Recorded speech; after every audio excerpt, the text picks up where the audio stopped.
pencil, hindi naman necessary na need ng white eyeliner pencil. Anything lang, or pwedeng tansya-tansya, dapat lang masukat natin siya. Kapag pantay na yung kilay mo, kasi meron kang thick brows, pagka okay na siya, okay na yung symmetry, you don't have to put anything na.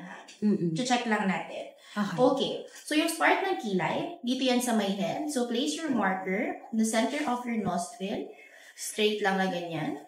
Here? Yes. Okay. Okay. Sige, kahit yung stick, parang mas manipis. Pwedeng ganyan. Okay, so let's see. Center ng nostril. Okay, pantay. Sige, kabila. Wait, I'm supposed to... Ayan, ito may line. So, I think, okay, so parang sobra pa nga yung kilay mo dyan. Ito parang bitin. Sige. Ito ng mark. Ayun. Slight lang. Okay, there. Okay. Next is the arch, yung mag-define ng shape ng iyong kilay. So, galing sa center ng nostril, slant natin yan towards sa center ng pupil. Yan. Dapat yung handle nandito sa may center ng nostril, towards doon sa center ng eyeball. Yan. Okay. Okay.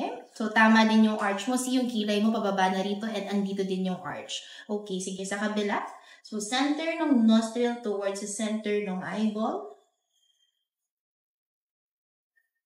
And then, indicator to ng brow bone. So, just draw dun sa ilalim. No arch. Parallel lang silang dalawa.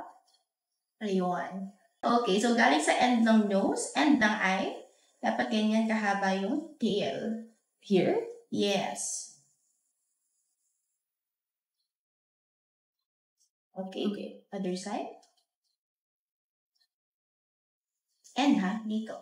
Ay. Yan. Wait, Yes. so, end ng eye. Yes. Okay. So, yung kilay mo, in conclusion, pantay naman sila. Pantay yung symmetry, yung pagkakashape. However, nakikita natin na mas mataas yung kilay dito more than sa kabila. How do you see that?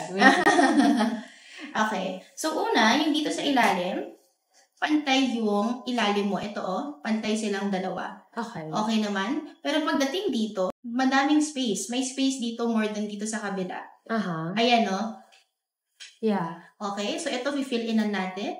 And yung dito naman sa taas, sa may arch, mas mababa yung arch dito. Yeah. Okay? So, pwede tayo mag-start sa kilay na to kasi ito yung problem kilay mo. Kasi di ba may ganon?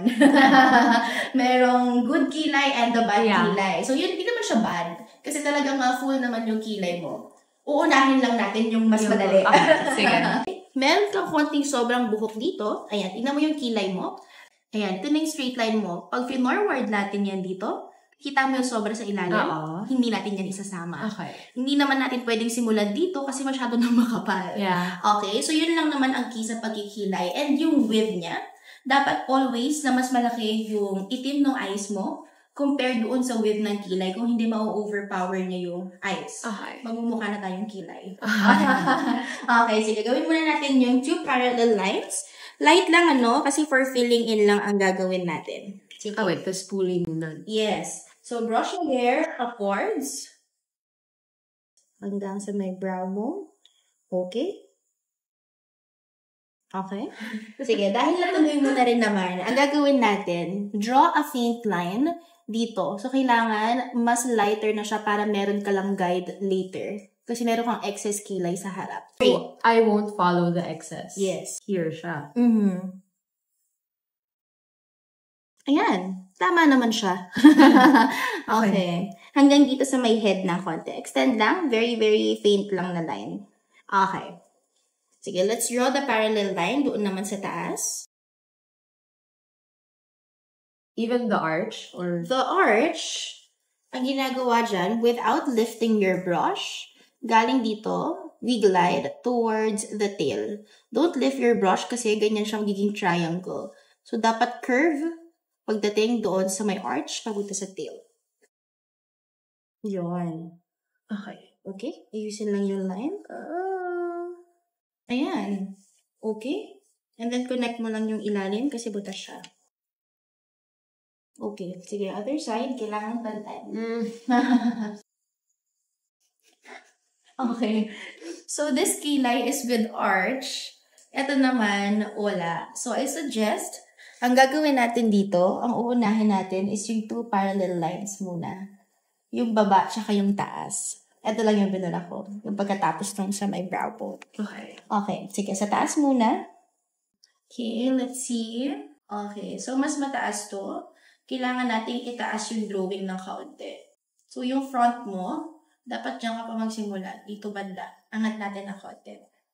So, itong front mo, pababa siya, no? So, kailangan natin siyang iangat ng ganyan konti para pantay sila ng kabila. Okay. Kasi andito yung line mo eh. So, dapat medyo nandito siya.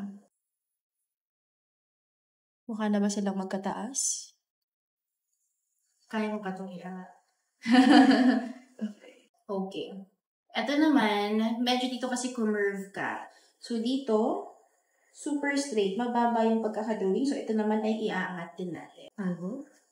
Bura to. Tapos medyo iaangat natin yung drawing. Ibubura ko? Yung ilalim. Yung ilalim? Yes. Yan, iaangat lang natin ng konti yung drawing. Ang hirap naman nito. Yung kilay. Kilay pa lang.